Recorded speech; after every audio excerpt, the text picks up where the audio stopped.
So it's very hard to believe or to even know if you even actually believe this stuff.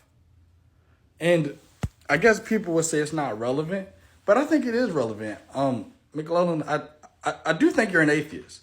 I actually do not believe that you believe in God. I actually do not believe that you are a Christian in the sense that you believe in Jesus and you believe that Jesus is the Messiah. I think that you stopped believing in God a long time ago. The most distorting assumption that's imposed on the Bible is inspiration. Hey everybody, So I would agree with the overall point of what McClellan is saying. So if you watch the video, McClellan is saying that the way how we think about inspiration today is not how the original audience would have thought about inspiration in their day.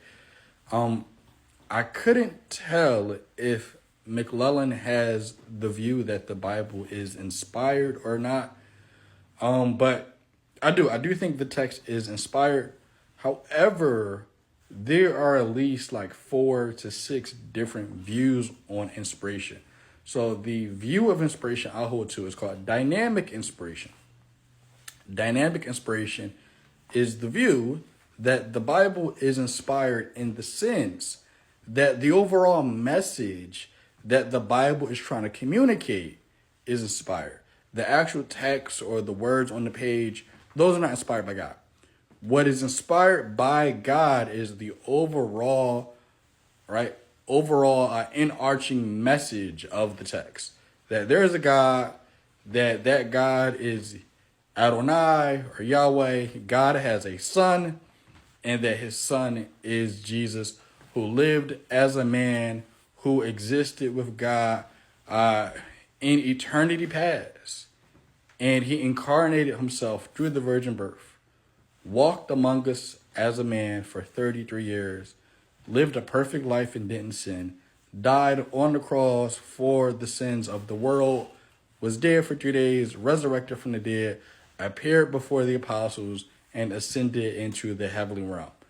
And now, as of today and forevermore, is interceding on our behalf as our high priest in the heavenly realm. That is the overall arching message of the biblical text.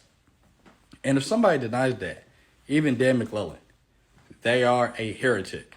Now, I haven't heard Dan McClellan deny the gospel message. However, I do know Dan's a Mormon, and Christians will say that Mormons are not Christians. But I will say, McClellan, a lot of times when you go through this material, you don't really end the video with a solution for Christians. It's kind of like, well, here are these issues. There's an issue here. There's an issue there. There's an issue there. All right, bye. And that's pretty much how your videos go. So it's very hard to believe or to even know if you even actually believe this stuff. And I guess people would say it's not relevant, but I think it is relevant. McClellan, I do think you're an atheist. I actually do not believe that you believe in God. I actually do not believe that you are a Christian in the sense that you believe in Jesus and you believe that Jesus is the Messiah. I think that you stopped believing in God a long time ago. You probably find theology interesting. This is probably a really good hobby for you. But I don't think you believe in God. I think that you are pretending to believe in God. I think that you have a pretty good audience and you probably make some good money from doing this stuff. And your scholarship is really good. But I wish you would just come forward and tell people what the hell you actually believe. Because I have no problem with telling people that as a biblical scholar, I believe in God. I believe in Jesus. I believe that a man died and rose from the dead. And for you to be so secretive about your faith, you probably don't have a faith. You probably don't believe in God.